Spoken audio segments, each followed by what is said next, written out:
In this video, I'm going to show you how you can easily change your signature on Outlook. So without wasting much time, let's get started with the video. So first up, you need to click this gear icon right over here or the settings tool. Once you do that, click the account option and then the signatures option.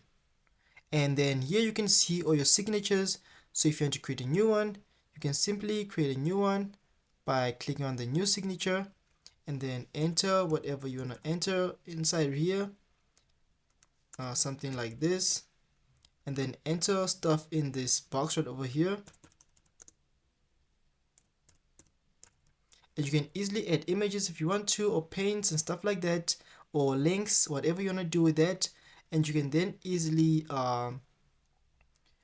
give this something like this, and then you can easily click on the save option.